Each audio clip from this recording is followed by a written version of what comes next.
Wake up and let the weirdness begin. It's the KVJ Show to start your morning. Kevin is the host, and his skin pigment is whiter than Casper the Ghost. Virginia sounds like this. Nickname Vicious Beast, so don't get her pissed. It's Jason, talks like a spaz, and he loves to talk about Bigfoot and stats. So get ready, here we go. You're listening to 97.9 with the KVJ Show. Oh, love a Friday. Welcome to the KVJ Show. How the heck is everybody? Hello, how the heck are you? Doing pretty well. Friday. It is Friday. Woo. It is Friday. Yeah. Shake 'em. Weekend is here, y'all. Very excited about that.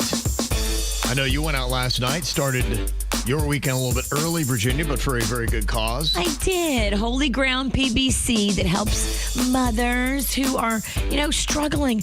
A lot of these women were never shown how to be a parent by their parents because their parents sucked. Mm-hmm. And so Holy Ground PBC gives them a place to live. And then it teaches them the skills to be a good mom, financial responsibility, medical responsibility, how to get job skills, education, teaches them. And then when they do leave the program and a couple of years later, they're ready for the real world.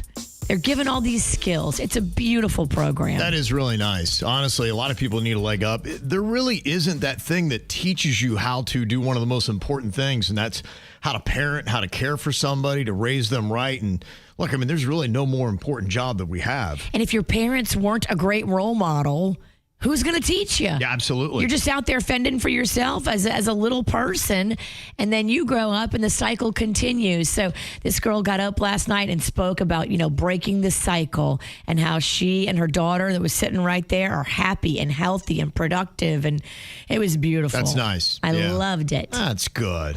Good story. Yeah. It is. Nice way to start off your weekend there doing that. Bird, I know you've been very active. In fact, you got a lovely gift that was dropped off at your house. You never know what weird stuff is going to show up at my house. And What'd you get? And sometimes it's people, sometimes it's things. Sometimes it's animals with people. Hey, right. Bird, you want this goat? No, I'm good. Toads, goats, lizards. Yeah, a lot of people know where I live. And I swear I never told anybody my address on this one. But we've made so many videos where we accidentally put his address in the background because we like to film in front of his house. And then afterwards, people are like, "You're so stupid. You put your address out." We're like, "Yeah, we know." Well, it's already out there. I know. It's the 12th time we've done this. Seriously, you could go to the internet right now and find out exactly where I live. Yes, somebody gave me a Dinosaur Jurassic Park type of prop, where you keep a dinosaur in a cage. It says warning, do not enter. That's cool. Okay. Yeah, I have no idea who did it, who sent it, but thank you very much, and it goes great in the garden. Okay. Nice. Lovely. Very nice. That's all good. We put bad people in there. If they come over and they act a fool, they go in the dinosaur cage. I just don't have a dinosaur. My dinosaurs don't fit in there. Is that thing going to be used for adult playtime? It's too early for that kind of talk, Virginia. Yeah. It's the KVJ Dirt of the Day. It's the KVJ Dirt of the Day. Virginia, take it away, because we need that Dirt of the Day. This Dirt of the Day is brought to you by my new closet designers, Closets by Design. Well, there's a new docuseries from HBO called Alex versus A-Rod. And I like when this happens. When we get the truth and we get everybody's comments. That's why I like the Charlie Sheen thing, because you hear Denise Richards on there telling her side of the story, and then you hear his side of the story, and then you see all of his friends' side. Like, everybody's telling the truth. And in this new Alex versus A-Rod on HBO, Alex Rodriguez and his ex-wife Cynthia are talking about his extramarital affair with Madonna. Now, yeah, it's pretty juicy stuff because at the time, Madonna was married to Guy Ritchie. So if you look at the timeline, they are spilling the beans and shaking the hornet's nest with a lot of people's information. I am not shocked at all about any of this information. A-Rod started an affair with Madonna less than 3 months after his youngest daughter, Ella, that he had with Cynthia was born. So she birthed a baby and then found out her husband was cheating on her. And that could be why, for years, A-Rod had to pay her. Guess how much he paid her in support payments per month? $8 million. No. Well, because he had some big contracts. Yeah, he did. She was making $115,000 a month in support payments from him. So I almost feel like that's low. I was going to guess more. I was too. I mean, he made mega money, Virginia. $115,000 a month? That feels like a pretty sweet setup. It's a great setup, but like I said, A-Rod made monster money. I thought it'd be more. I don't even think he broke a sweat writing that check. You're right. He actually did, because he went to the courts and asked to be decreased. I think it was too much for him. So I don't know. He's not my favorite. No. Yeah, it's just fascinating to me. And this might be one of those specials to watch. The new HBO docuseries, Alex versus A-Rod. I would love to see the real documentary about A-Rod and Derek Jeter and because there's rumors that they did not like each other. You know what's crazy? They're on the same desk for Major League Baseball. I was watching a bit of the World Series, and you had both of them sitting there together. I was like, I wonder how that goes when they are off camera. Well, I think what happened was the reporters and everybody sniffed it out, and that became a headline. And Jeter doesn't want any of that heat. He wants to be, he doesn't want to be caught in the drama. So I think they both had to say, hey, let's just make some more money and act like we like each other. Right. We don't need no heat. We need some checks. We don't have to be friends. Exactly. And who knows? Maybe they made peace with one another. Maybe. Yeah. Mm-hmm. In other news, there are pictures that have surfaced of Brad Pitt and Gwyneth Paltrow from back in the day. Now, these pictures were private photographs taken in their relationship back in the 90s. And apparently the pictures don't have them wearing very much clothing, if any at all. Okay.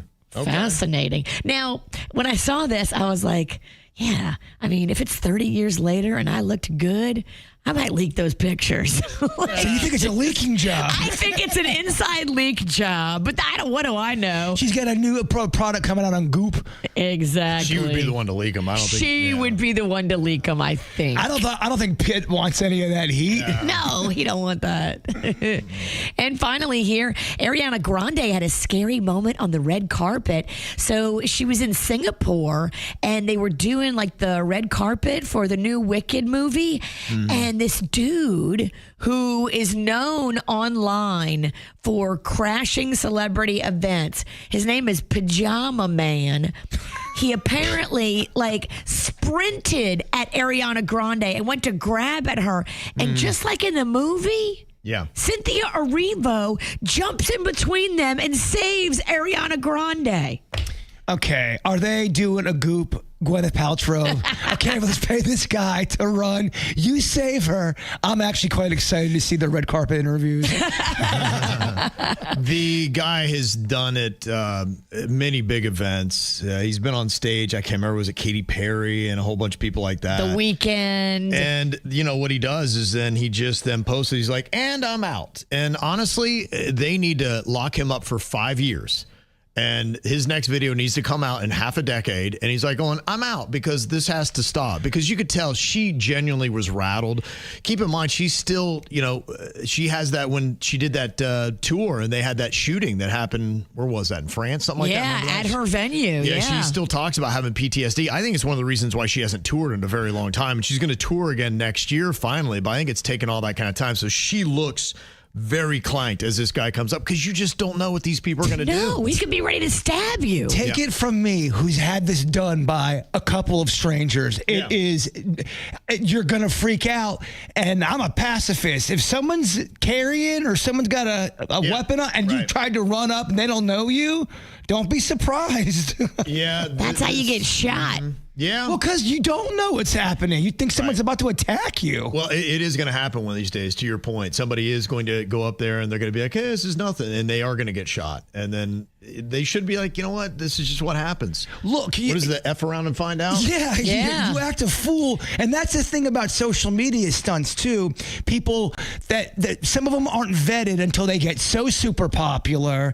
And some of them go super renegade. Well, that's what we need to be calling for is Pajama Man to be facing legal charges and repercussions and have to, do a little time for his crime. I think the guy just keeps getting away with it, and that's why he's empowered. Yeah, I really think, honestly, he should be shut down. And they should deplatform his stuff and be like, nope, sorry, we're going to kill your engagement on the videos that you're posting. And then he just needs to not be let out right away. Because when you do this is, I don't know how many offenses he has. Probably, several. Yeah, probably at least the fourth or fifth that I know of that this guy's done the exact same thing. And then he posts right away, and I'm out.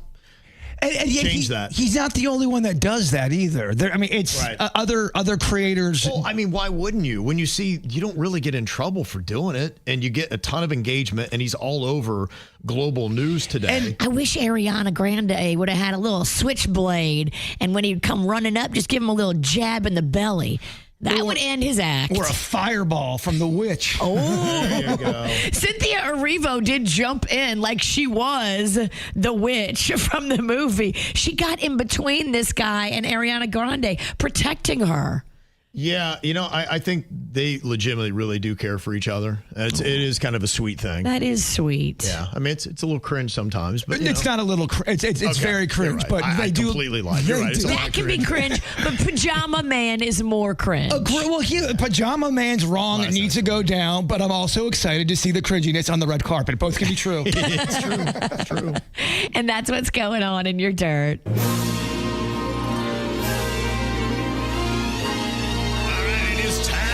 Again for the new name movie game. Virginia is our champ. She is going to win for the year. She's just blown away Bird and I. We just every now and then try to trip her up. So we'll see. Bird and I trail way behind. I got 10. He got 9. Virginia, 22 wins. Just unbelievable. Well, everyone's talking about it because I heard them talking about it yesterday in the sales department. It's really about the battle of second and third everyone's interested in. Okay. Well, we're going to play it out for them right now. That's the storyline. They could care less. We're going to start off here with Rochelle from Palm City. Hello, Rochelle. Hello. All right. You ready to do this? How's it going? I am. I'm ready.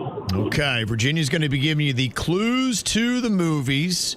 She cannot use any of the characters' names, any of the actors' names, or any of the words from the title of the movie. We're going to put 60 seconds on the clock here. And your time begins now.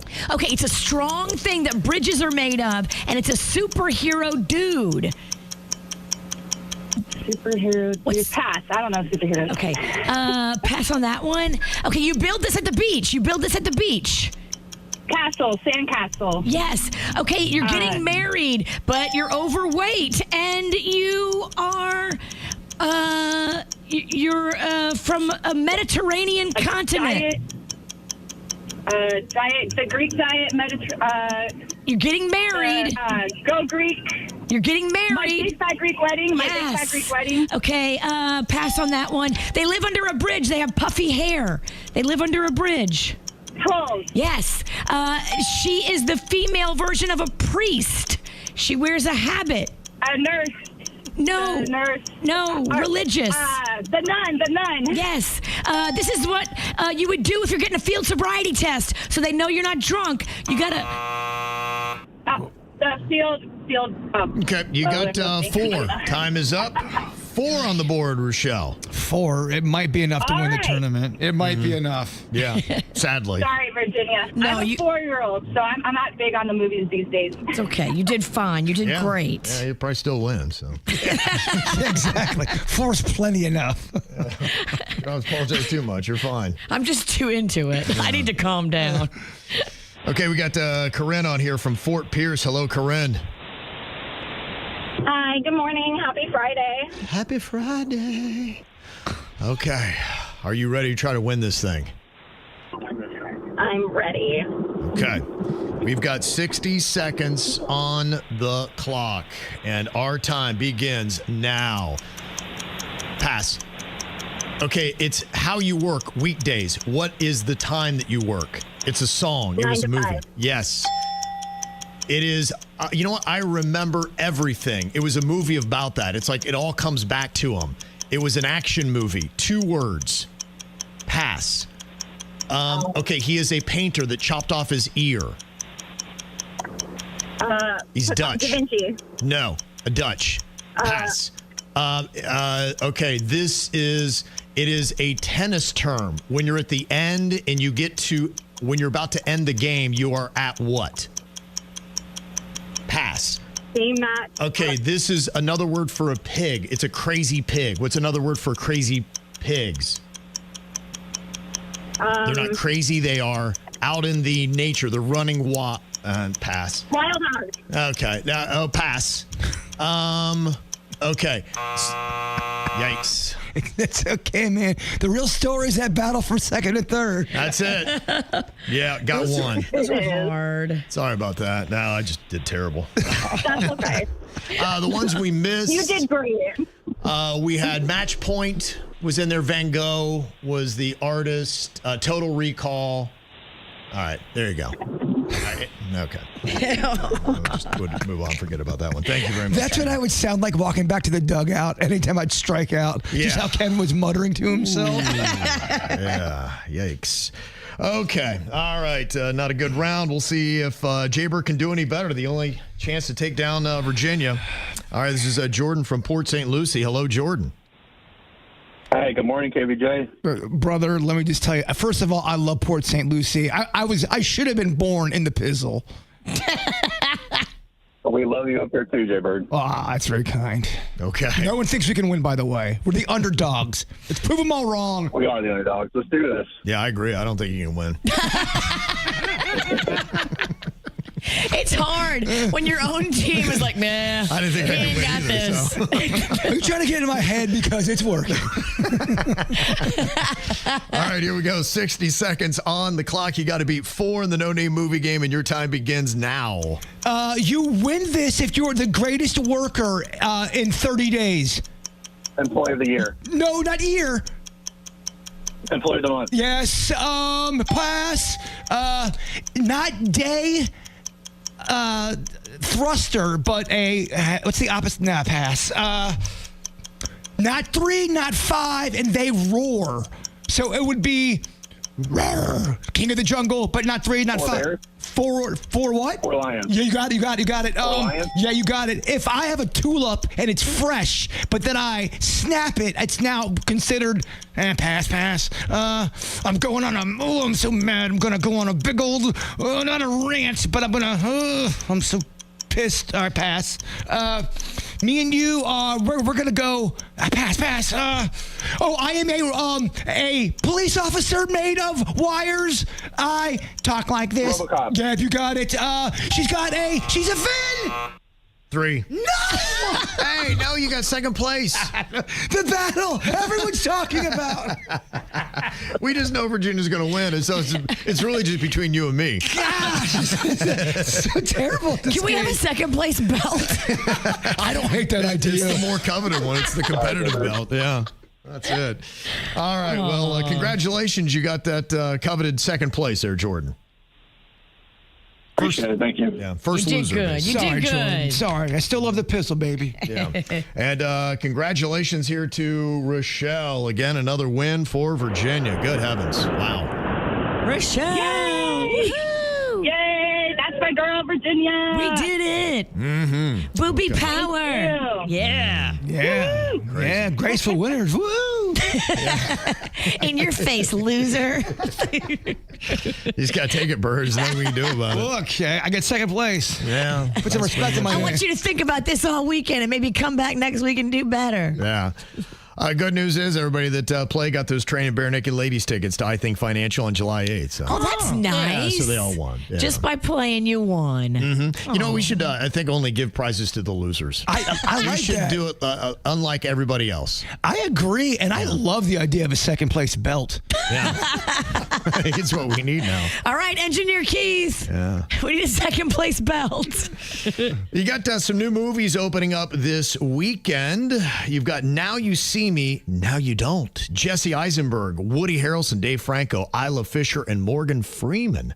All in that movie. Is that the one where Woody was talking on the press junket and he started getting political and everyone's like, ah? Yeah, where he wanted to drop some cyanide in Trump's water or whatever. Woody, stop. Yeah. You're going to hurt the movie. And he sounded like he was a little. He sounded like somebody dropped something in his water. Yeah. I think his dad was kind of an interesting dude. Yeah. Woody's was. I think he was a killer. Really? Biological father. Look into that. Oh, my. Wow. On it now. So, I mean, considering. How do you not know about the Woody backstory of murder? Yeah, take a look at his biological dad. You Get back love to that. murder. Yeah. Well, don't say it like that. He does love murder. Loves it. Second place. I mean, in Yearns. an alarming amount. All right. Yeah. I'm not the only one. You're not. You're right. It's very popular these days. I don't know how this movie's going to be. I've already heard a few questionable reviews of Glenn Powell's latest flick, and it's a remake. If you remember all the way back to the Arnold Schwarzenegger classic, The Running Man. Josh Brolin is in this, so is Michael Cera. It's the biggest show in the country. Bloodlust is our birthright. Set it free. Welcome to the Running Man. People on these games never come back. I'm not trying to get myself killed, so kiss my twice.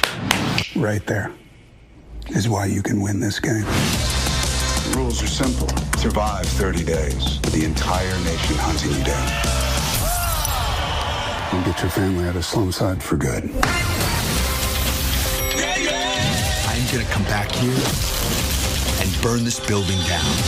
I promise. How about that, huh? Exciting stuff. He's a man trying to get his family some money, and so he's going to basically be taking on the nation. He's going to be the running man as they try to track him down. So everybody is hunting you for 30 days? It's been forever since I've seen the original Schwarzenegger movie, but I think that was the concept.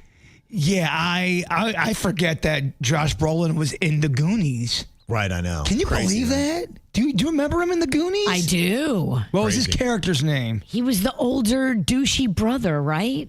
Bran. Yeah, Bran.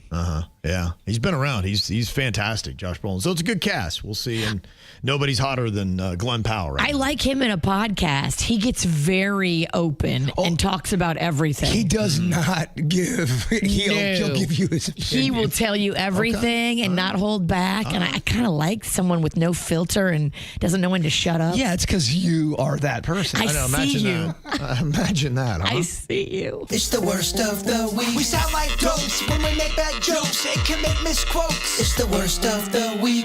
It's amazing we get paid to speak, so let's start the countdown. It's the worst of the week. All righty. Only one person apparently so perfect. They made no mistakes this week. Let me guess. It's the season of the witch. Well, I'll count down through. We had fewer flubs than normal, but there were a couple that need to be addressed. At number 3 this week for the worst of the week. Pet psychic? I'm a pet psychic. Yeah, this cow just said it wants to be uttered. Not uttered, you know what I mean, milked.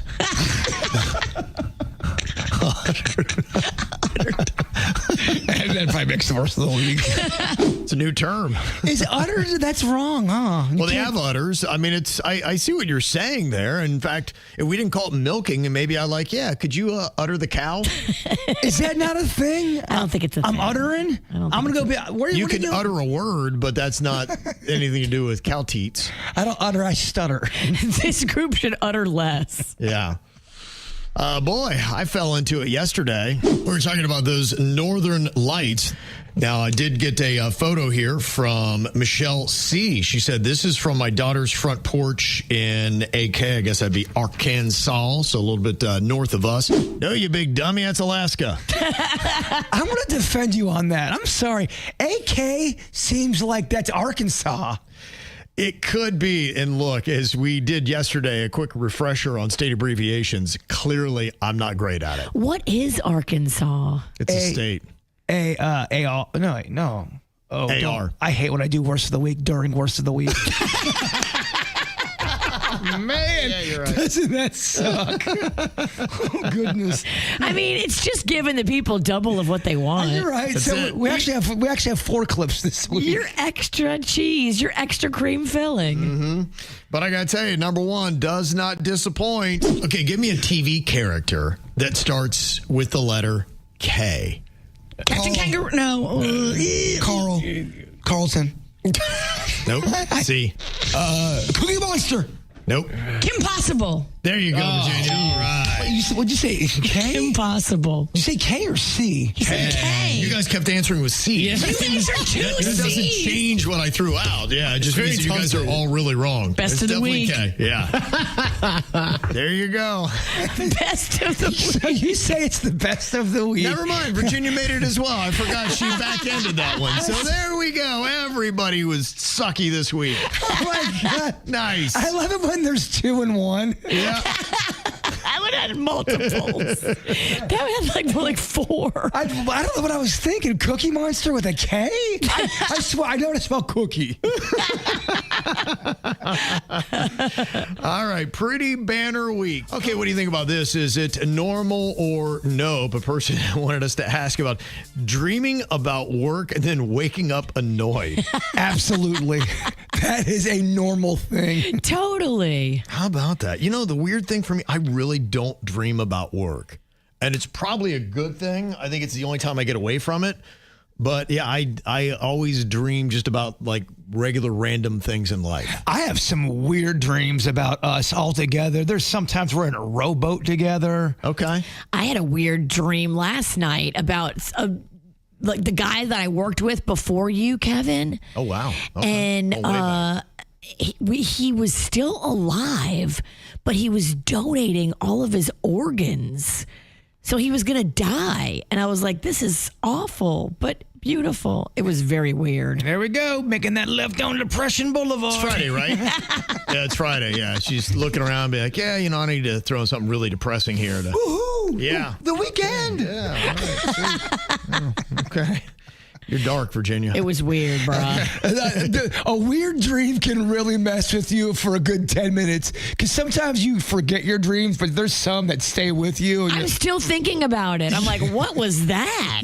Yeah. It's really, I bet there's symbolism in there somewhere if you really look at it. But then again, you could say that about any dream.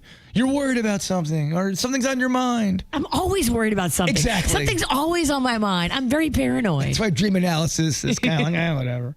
Is this normal or nope? Checking under the bed before sleeping. When you're 8 or you have a stalker that's trying to find you. That's why you got to get one of them low profile beds.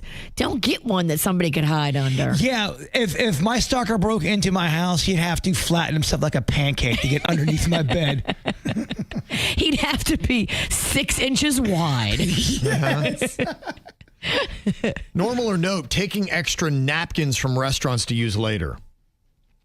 That's not normal. I don't think it's normal. You don't think that's normal? I think if they come in your to-go bag, great. But you're not going to grab an extra stack, are you? And some people get mad if you grab a ton of napkins because, that costs money. Yeah. But sometimes people are a little messy when they eat. I'm not saying who. Yeah. Sometimes people need a bib.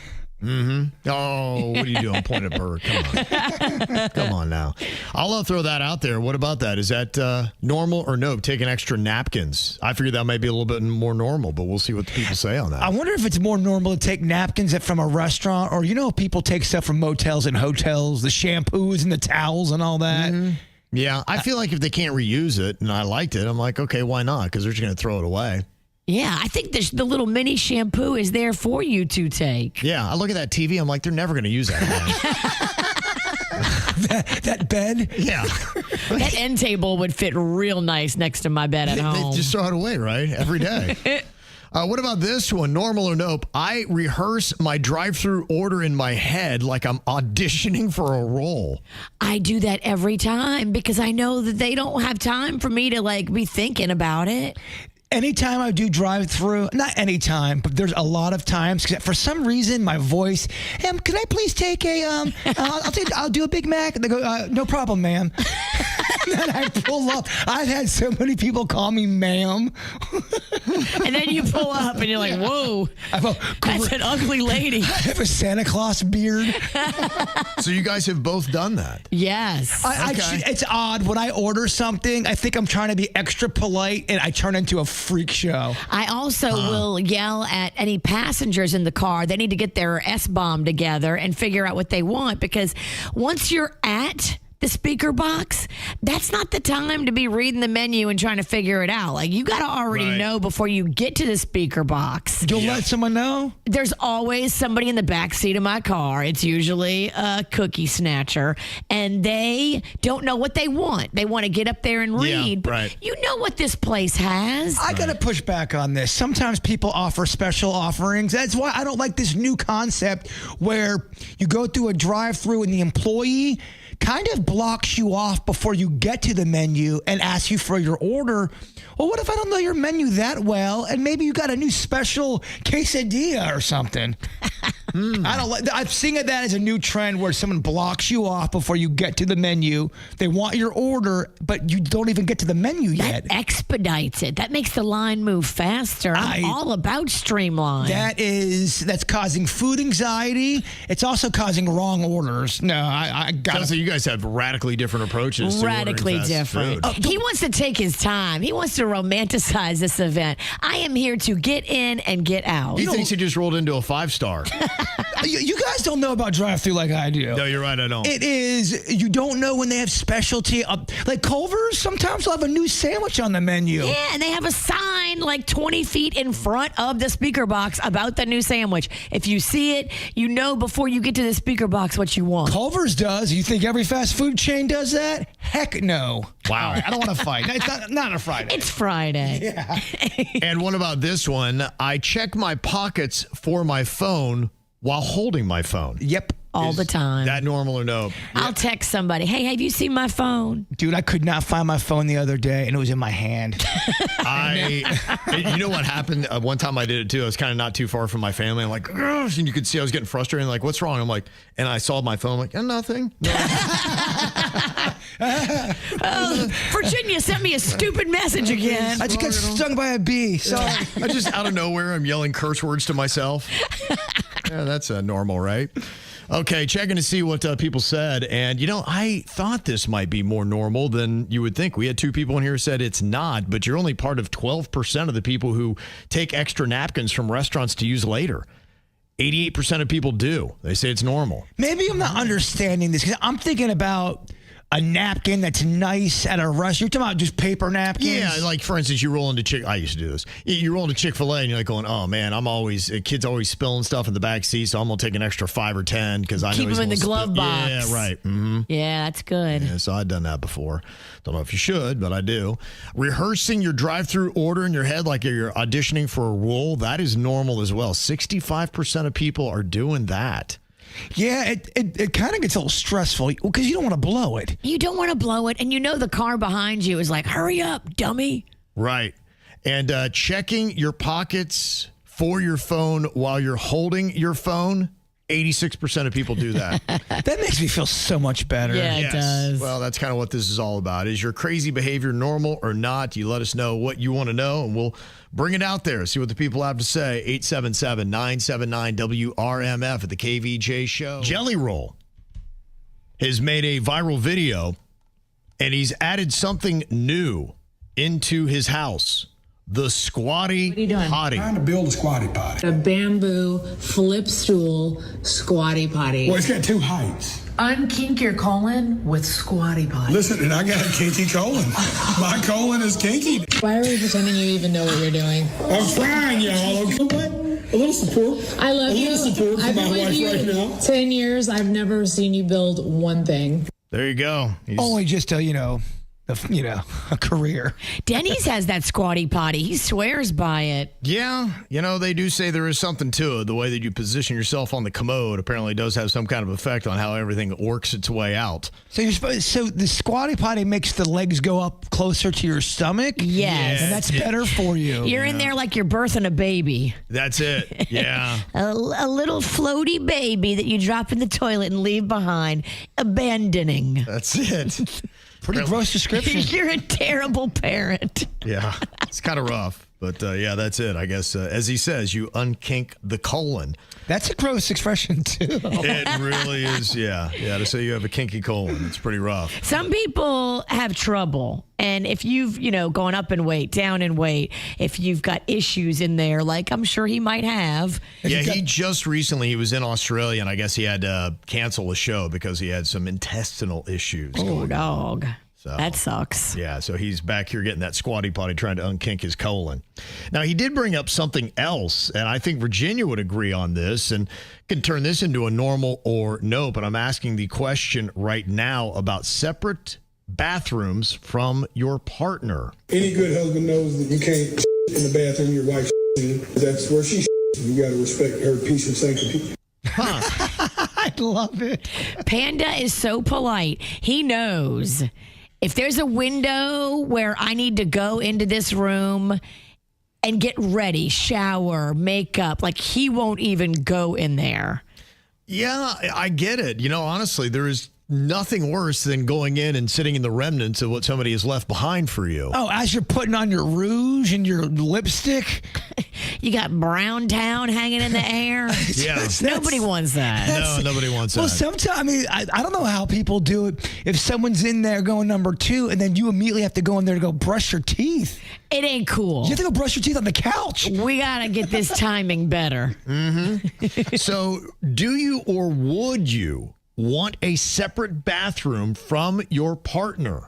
Is that normal or no? Y'all are shaking your head like yes. I mean, that's fancy. That's rich. It is. Because most people can't afford it. Right. That's what I'm saying. If you could. If you could, you would. If this were an option, and 62% of people said that they would. Unless you're a terrorist. And there are some people that, enjoy pooping with their partner and enjoy, talking to their partner while their partner's pooping.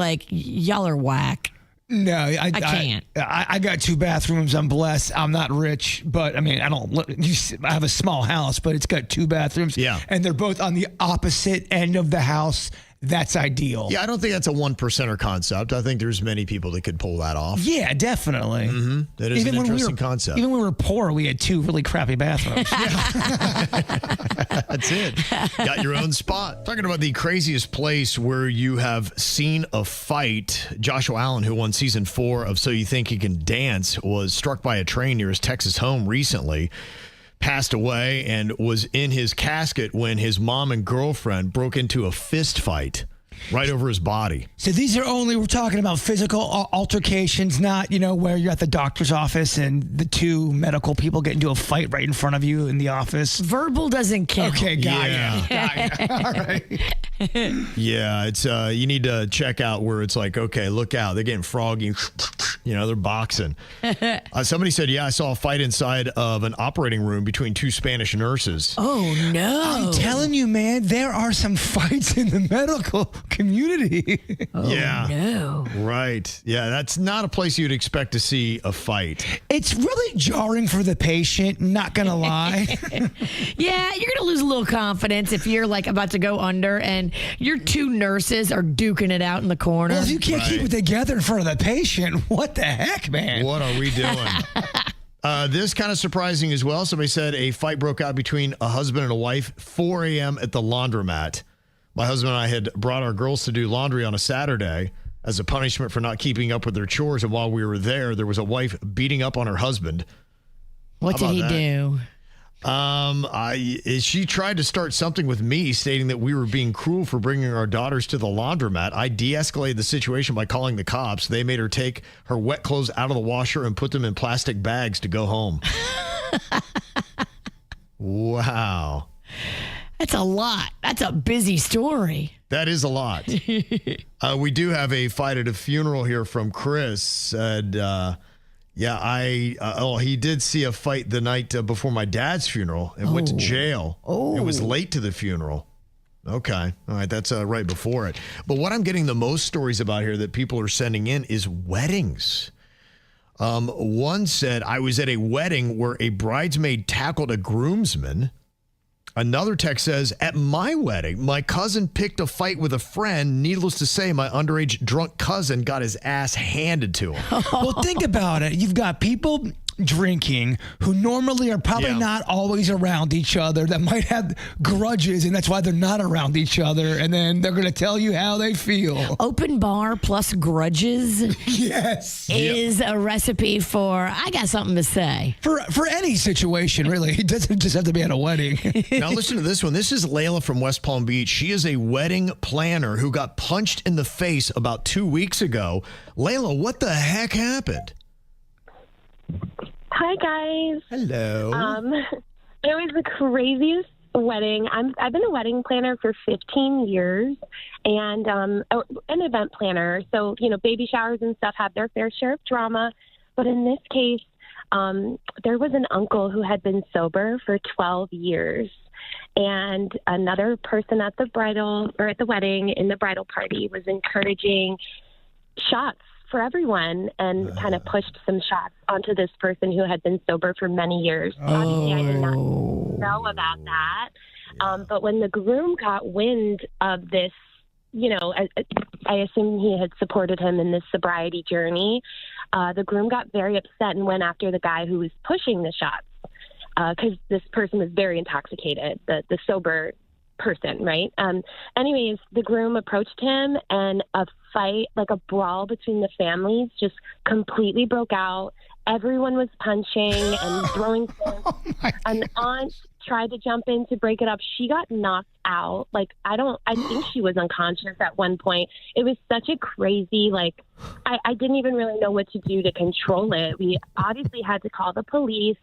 I got hit in the face as well, not nearly like this aunt had, but I mean, there was blood everywhere. There were people crying. The bride had blood on her dress. It was the most chaotic scene I have ever seen in my life.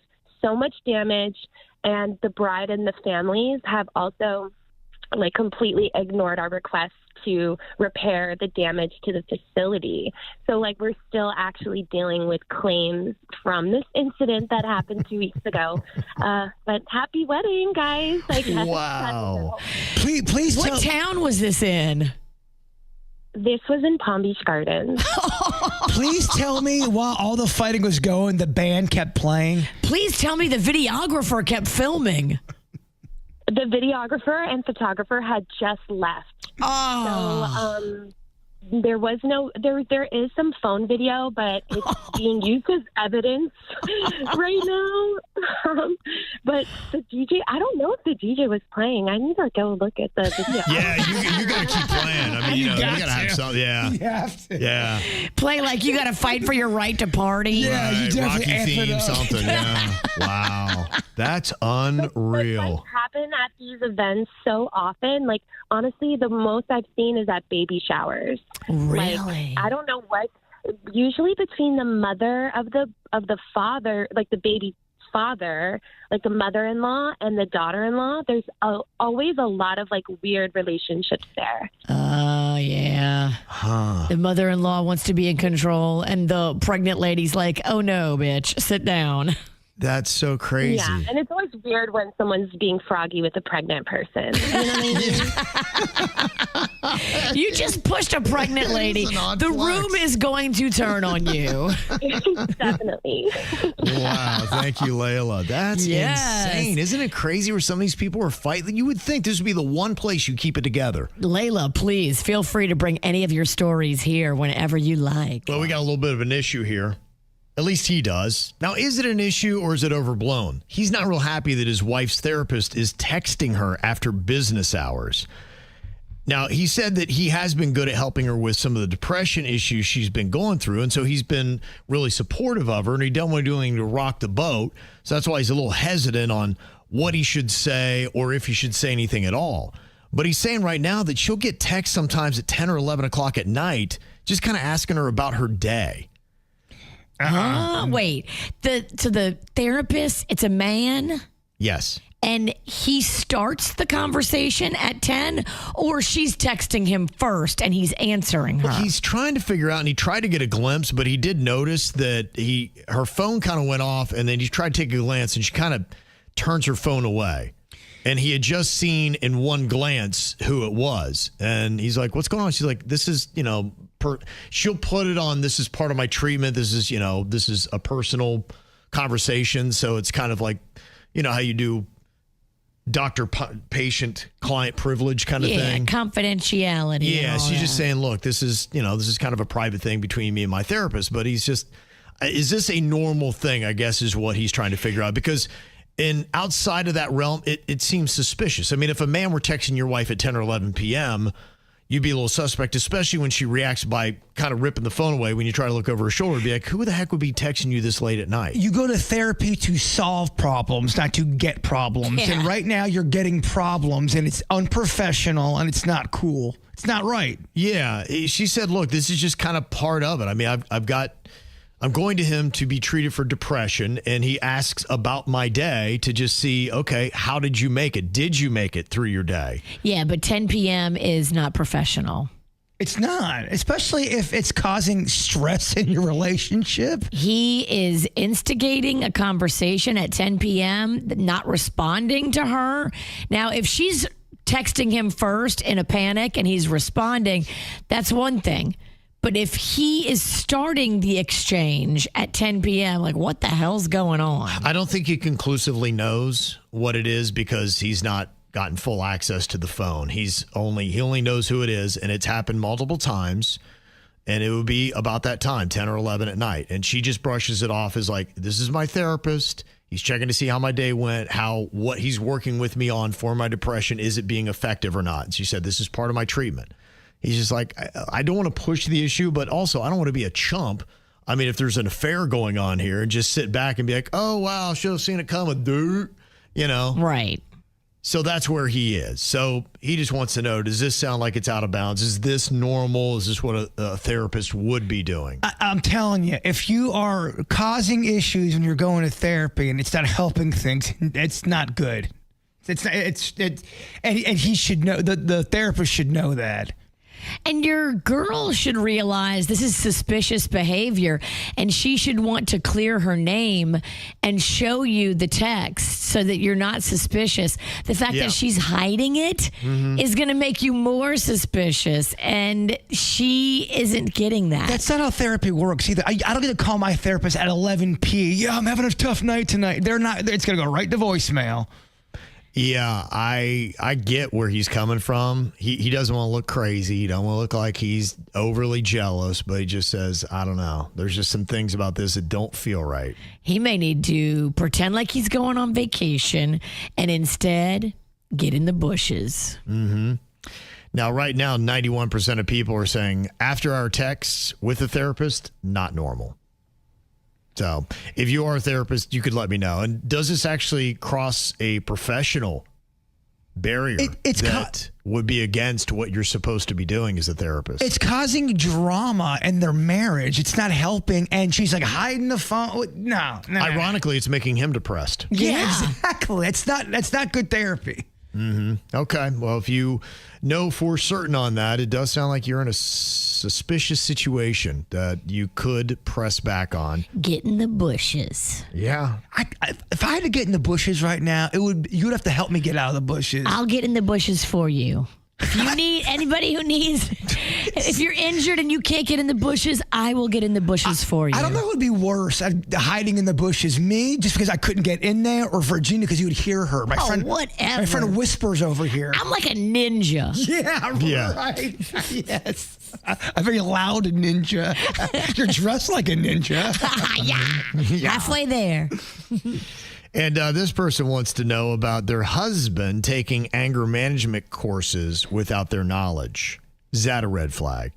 They said, I shared a calendar alert that had popped up on my phone, and it said anger management group session. It was on my husband's phone as it was sitting on the counter. I thought it was kind of a mistake, and it turns out it was my husband who's been attending every week for 2 months. He admitted this when I confronted him about it. Wait, is this court ordered, or is this just him realizing he has a problem? It's him going on his own. He never told me not a word. And the irony is that he's been calmer and more loving lately, which makes this even more confusing. But my mind keeps going to one dark place. Did he lose his temper with somebody? What drove him to decide to take on anger management classes by himself? Because to that point, it's not court ordered. She doesn't know of anything. She said, is he trying to protect me from something that he did that maybe she's just not aware of? Why keep something this big from your spouse? He might see it as a problem that's been brewing and brewing within himself. Yep. And he's just doing this so that he doesn't do something stupid. I would look at this as a positive. If Pando was doing that and you found out he went to anger management and you had no idea and he kept it a secret for a few months, you wouldn't be upset with that? You wouldn't say, why couldn't you talk to me about it? I wouldn't come down on him. No, I wouldn't say it like I know, that. because he might get angry. Yeah, you might snap your neck, lady. Yeah, to me, I think, unlike the last story, I think this is positive. This is. I wouldn't take this as anything out of Sometimes bounds. people want to get better and they don't want to talk about what is in their head until they feel better. Well, if you have anger issues and you're going on your own, you are recognizing you have a problem and you're probably not proud of that and you're embarrassed. So that if there's nothing weird happening, it wasn't court ordered and that's what's going on and you guys have a conversation about that, I would feel much better about that. Check his trunk, make sure there's no bodies in it. And then if there's not, then it's just him trying to improve himself. And he doesn't necessarily have to give you every detail of his self-improvement journey. It's in his head. Now, if my mom found out my dad was doing something like that and he didn't tell her, she would need anger management problems. She had to know about everything. Now, people are saying that you can check court records just to make sure, does his name come up for something that appears to be court ordered? So if it's court ordered, it's different. I agree. Yeah. And on the other one about the therapist who is contacting the wife at 10 or 11 p.m. at night, somebody said it could be one of those concierge services. Have you seen that where now, in a sense, people kind of farm out their stuff and then you've got a company that is kind of calling that they do this kind of stuff because therapists or other groups cannot handle it all on their own? Well, then you tell your husband that's what you're doing. Right. You don't hide your phone. The fact that she hid the phone is very sus. Yeah. I mean, there are some people that will talk to you at weird hours, but again, I think you got to be honest about that because it looks like you're cheating. Mm-hmm. Yeah, it might be time to put some spyware on her phone. Yeah. You've got some interesting ideas. I know, right? I mean, good gosh. Do not piss off the witch. Otherwise, we did get a text from a therapist who said that is a lack of boundaries and that would be considered unethical in our profession. Of course. Okay. I was told sometimes if you see a therapist at the grocery store, they're not even supposed to. They can't initiate the conversation and acknowledge you because it betrays the privacy. But if you start with them, they are allowed to say hi. Well, I can tell you this much. I was in Publix about 15 years ago and saw the person I was talking to, and I waved, and he did one of them things like he acted like he didn't even see me. I'm like, I'm not going back to you. Jerk. He's like, I'm not getting paid for this. This guy's a handful. I need to shop and get the hell out of this store. I can't spend any more time with this guy. He's talking to himself in the cereal aisle. Especially unpaid. No. You can't give me a nod? He's like, you need that knock, he'll take my Saturday. You can't give me a knuckle bump? Ow! There's a lot of dumbass criminals to talk about, baby. It's the whacked out news. People breaking the law. Fighting in the nude. Drunk people pooping in the street. It's the whacked out news. So many people on meth. Ow!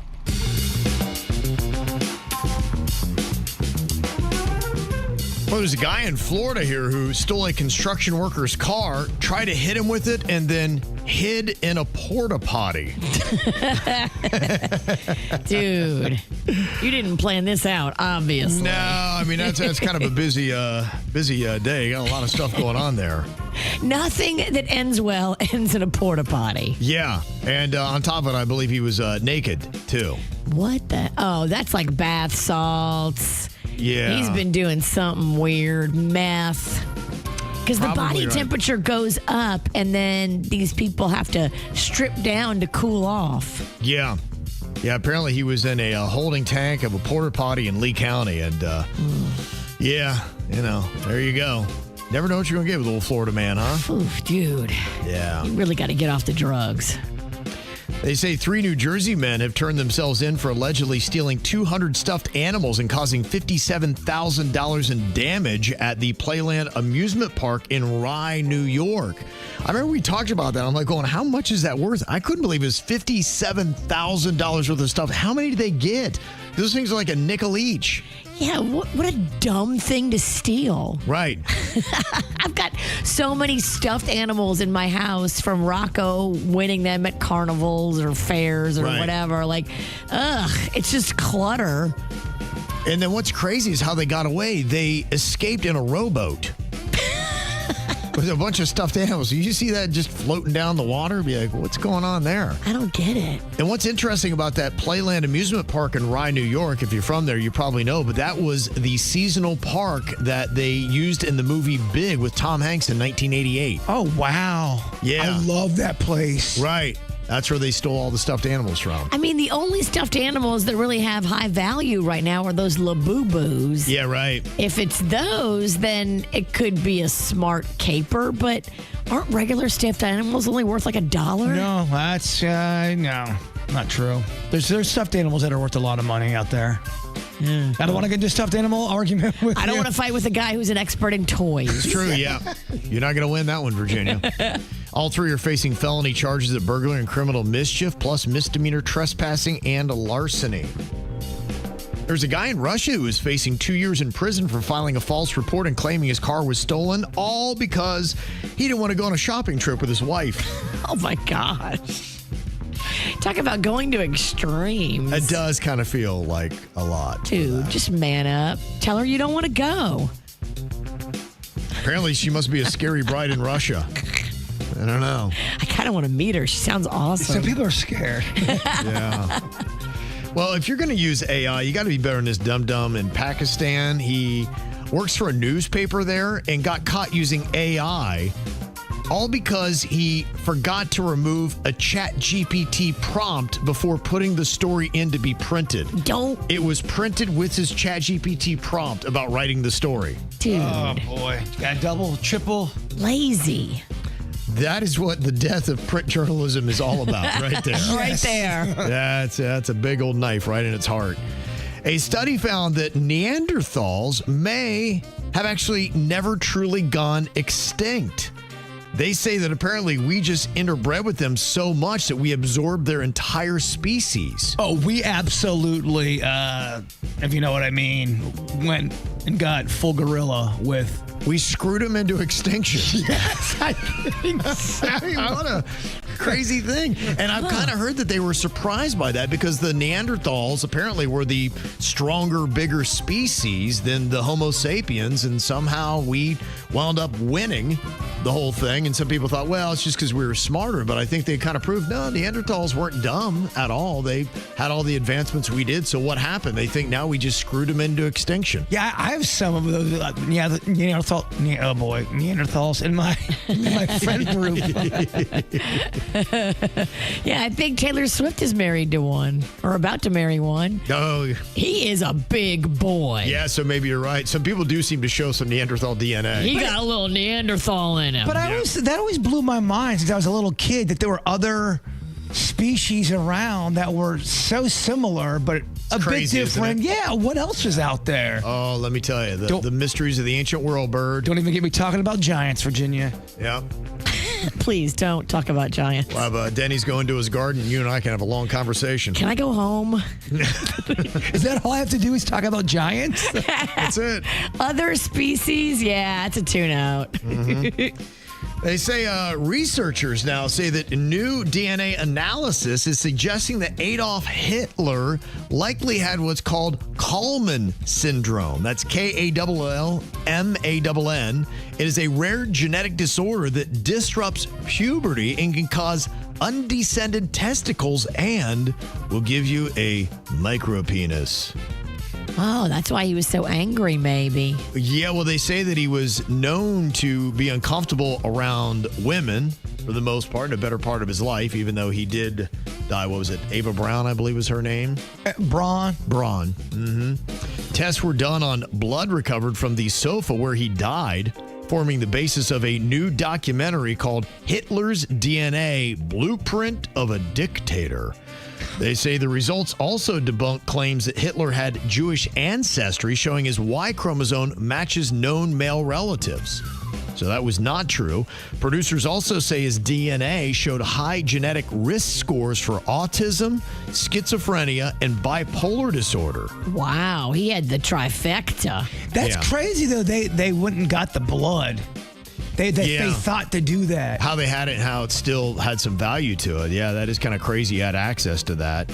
Researchers stress that none of these traits, though, excuse Hitler's actions, which led to more than 50 million deaths, including 6 million Jews in the Holocaust. Disgusting. Unreal, right? Well, if we would have had Elon Musk back in the 1940s, maybe that wouldn't have happened, because he is trying to make the world crime-free with humanoid robots called Optimus. He said they one day could be following people who've committed crimes and keep them from offending again.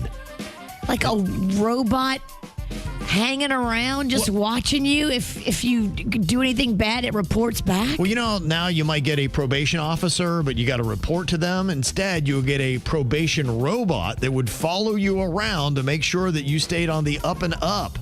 Wow. Instead of sending you to a traditional prison, they would just send you around with a robot. I wonder if that would be worse than prison if you had a robot constantly stalking you. You go out to your car, boom, there's the robot. You go to Publix, boom, there's the robot. You're pooping, robot looking at you in the... That might be worse. Everybody know who the criminal is. I mean, unless we all just had a companion robot with us, and they probably would have some kind of special markings that they're a probation robot. So wherever you're walking, be like, uh-oh, here they come with a robot. Imagine, though, if you were an evil person, a sex offender, and the robot's constantly stalking you, and that's how you... It's basically a scarlet letter. I'm all about having that for, like, pedophiles. That's what I'm saying. For the most evil? For certain crimes, I think it's kind of awesome. Now, they're questioning, okay, how would a robot reliably predict crime? Who's controlling the robot watcher? Is this surveillance or punishment? And can the technology even do it yet? And that's probably the biggest question. I mean, you know, these robots, they just debuted one in Russia, and it came right on the stage. It goes, hey, and fell right on its drunk. face. Yeah, I know. Well, probably a little vodka that they had backstage. I hear their vodka is really good over there. Eventually, the robots will start getting drunk, and then we're going to have a real problem. There's a 19-year-old engineering student that set a new world record for the continuous bicycle wheelie distance. He did 752 laps on an indoor track, totaling 93 miles without the front wheel even touching the ground. Oh, wow. I want the fight. 6 hours, 31 minutes. I want the challenge. Dude, you couldn't go one block. Do you want to bet on that? You think you can even pop a wheelie? I'll tell you this much. I'll certainly try my heart out. All right. The Jbird Bicycle Challenge. You know what he did? He rolled on one wheel. No, I know. I get it. You think he doesn't know what a wheelie is, Virginia? I know what a wheelie is. I also can pop an ollie. I think you are overestimating your physical ability. What makes you say that? I couldn't even get on the seat. Well, I'm bringing a wheelchair tomorrow to our event because there's too much walking, and I don't want him to hurt himself. I'll try it out tomorrow. Let's pop a wheelie in that first. We'll get used to it. AI is going to be infusing itself through pretty much all of our society. It's just a question of where's it going to work? Where does it make sense? Where does it not? And I was a little surprised by this move because it's Disney that is jumping into the game. And we've talked about this before, the fanciful thought that in 5 to 10 years that so much of the content we consume is going to be created by regular people. It's not going to be coming from your Disneys and all these other things. It's going to be people using AI and writing out their own scripts, and then AI will produce the movie or the show, whatever it is they want to show their friends. And that could be the future of what you watch. It'll almost be a smaller pod of you and your friends are sharing the content that you each watch. And it sounds like this is what Disney is trying to embrace. Their CEO, Bob Iger, said that Disney Plus is soon going to be adding AI-powered user-generated content that will let subscribers create and share short-form videos using Disney characters and worlds. And it only costs $99 a minute. Mm-hmm. You know they're going to put a price on it. But it sounds like Disney is just saying, look, we cannot fight the wave of AI that's coming at us. And there may be a day and time where we're not writing the scripts, that we created the characters and you were writing your own. What? Yeah, I know. I know. And honestly, too, I can just imagine all the filthy things people are going to put Disney characters through. So I imagine there will be some kind of firewall, block, something like that will create a way that you cannot use certain words and put them in certain situations. Humans are not going to go down without swinging. I mean, I agree AI is going to be around forever, and but I think some people, good AI is done as a tool with a human thought brain. If you work together in unison and you have talent with AI, then you can create something awesome. I would hope that if you're hiring the best writers, that you would still come up with the best stories, and people would realize, oh, it's cute that somebody sent me a little short with a couple Disney characters, but it's nowhere near watching a full Disney feature. And I'm imagining that's probably what it'll be. In fact, maybe Disney sees this more as a promotional opportunity to promote their characters and continue to sear the brand of all the characters that you know and love by having people create short little things and sharing it with their friends. Not a replacement for Disney content. I'll tell you what, though, the fan films that Star Wars are made are better than anything Disney's done, I think, in the last 10 years. I've heard that. I just watched a fan film the other day with Darth Vader and Boba Fett, and it's better than anything I've seen from Disney in the last 15 years. Really? Yeah. 1,000%. I've been hearing that, and that's where some people say, give me the control. Let me do with these characters what I want. Let me create my own storylines with them. And look, Star Wars is Disney. And so I think they've probably seen what's going on with some of these fan films he's talking about, said, you know what, maybe we should actually be embracing this and then monetizing it. Well, fans understand the folklore or the fandom of what they're talking about. There's, people that are writing Star Wars stuff that are really not even fans of the genre. Right. And then you're watching this going, you felt that. You felt betrayed, didn't you? I felt betrayed watching. I was like, I grew up a fan of the Star Wars movies, and this just feels like a character betrayal to me. And then if you complain about it, you're old and you're out of touch. But no, I don't want to see Boba Fett be nice. Yeah, he's a bounty hunter. Yeah, so he's mean, Virginia. We could have the new. You could have woke wars and you could have boomer wars. Yeah. So if you want the old kind of Star Wars, you got boomer wars, and if you like the new stuff, you go woke wars. Just don't betray the character of any franchise. Yeah, I hear you. So it's going to be interesting to see how this evolves and what this turns into, but I would imagine Star Wars would be part of it, where you would be able to license it and create your own Star Wars storylines and share them with your friends. I'm curious about that price point. What are they going to charge for people like us to use their characters? That's the big question. What will be that price point? And then are they going to charge you by how many you share? And can they make even more money on that? Disney's so good at separating you from your money. Well, it's just kind of like the stand-up comedy scene right now. During COVID, stand-up went through the roof. So did podcasts. Everything went through the roof. But all these shows that had these major numbers, they're all going down. The bubble's bursting. There's too much content out there. Yeah. No one can keep up. You're right. People that were averaging 4 million views an episode are down to 200,000. And these are major names. Yeah. There's just so much noise out there. Some of it's great. Some of it's crap. We're the noise. We're part of the problem. Yeah. Well, look, we were with the legacy media, and then we got bum rushed by all the new people that joined in that weren't traditionally creating the same kind of content, like comedians. We got throat punched. But now comedians are getting throat punched because you're going to start seeing this. What they're making this move with, this lowers the barrier to entry for anyone. And imagine you could create your own Star Wars movie and have it look like that. Jbird. With your own storyline. I mean, wouldn't Cheeseburg love a piece of that? Oh, as soon as Return of the Jedi was over as a kid, I was so sad, and I wrote a new movie immediately called The New Side. Okay. Let's put the new side out there. I was heartbroken when it was over. Honestly, though, if you created a Star Wars short or a movie, 20 minutes long, 30 minutes, whatever, I would completely watch that. Me too. Yeah. I would love seeing that. And that's where I think it'd be exciting. You'd be like, hey, man, I've been working on this. What do you think about what I did with this Star Wars movie? You'd be like, how cool is that? The backstory, you wrote it when you were a kid. Oh, and it's amazing. Wouldn't make Boba Fett nice. I can tell you that much, Virginia. Well, you would never betray the character. Yeah. Disney. I got to tell you, Disney's doing it right. They just added 3.8 million subscribers just last quarter alone for Disney Plus.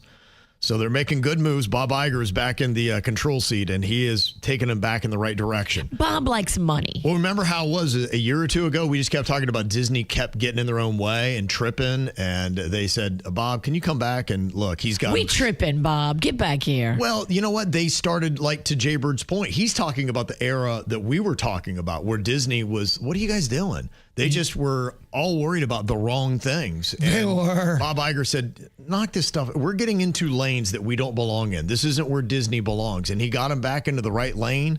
And, you know, it's up. In fact, Disney said they plan on spending $1 billion more on content next year alone.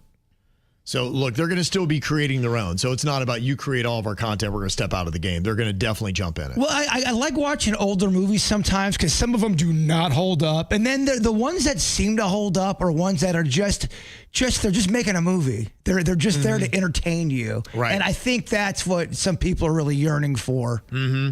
Now, another thing about using AI did surprise me considering who it came from. And I say who because that is the band that he's in, The Who, Pete Townsend. He was a young rock rebel. He said, I hope I die before I get old. And that didn't happen. Until he got old. I was like, I don't want to die. Yeah, right. Like, can I take that back? When you start to look old, then you're like, wait a minute, I changed my mind. Sometimes you say a lot of dumb things when you're younger. Oh, my gosh. And you say dumb things when you're older, too. You're right. So I would think young Pete Townsend, who wanted to die before he got old, would hate what old Pete Townsend wants to do.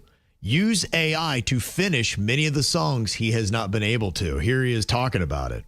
I'm also quite interested in AI. I'm quite interested in getting some of the songs that didn't quite work because I didn't get them right first time round, and put them up onto Suno or something, some AI music machine, and seeing what it can make of it. It might be some hits. You know, there's a country music song that's doing very well right now. All by robots. You should get into that game. So imagine that when artists themselves start using AI to complete songs where they hit a block on. Well, I found out the Billy Joel song that I love, The Comeback, there was some, I guess there was rumors of AI stuff involved in that. The video for sure was AI. Right. And it looks a little weird. You could tell they've even gotten better from a year and a half ago because, you know, the Billy Joel AI one was, you could see his face, but it looked kind of robotic. It didn't morph exactly right. But I was listening to it going, man, his voice sounds really good in this song. And then every comment, this is so AI, and oh my gosh, I don't know what's real anymore. So they auto-tuned his voice? I don't know. Wow. It's going to be interesting when some of these classic artists start using AI in ways that maybe you're not comfortable with and you feel like it's a betrayal. I don't know how original Who fans would feel about AI writing the next wave of Who music. Well, I think if it comes from your heart and your soul and your spirit and it's still you, yeah. Again, AI is a tool. Right. It's like an amplifier for a guitar. It's like maybe hiring a good producer. Amplifiers came out in Virginia and like, well, what is this? Yeah. Oh my gosh, it's the devil's music. So what do you think about putting AI with dead grandma? You like this concept because it is starting to grow. There's an AI startup in LA that's just released an app that is going to let you communicate with your loved ones after they die. Now, they claim that 3 minutes of video is enough to build a realistic avatar that you can communicate with forever. And here's what it would sound like talking to dead grandma. He's getting bigger. See? Oh, honey, that's wonderful. Kicking like crazy. He's listening. Put your hand on your tummy and hum to him. You used to love that. Hi, Grandma. Hey, Charlie. How was school today? It was really fun. Look who's going to be a great grandmother. Oh, Charlie. Oh, congratulations. She says that he's been kicking a lot, though. Tell her to put her hand on her tummy and hum to him. You loved that. You would have loved this moment. You can call anytime.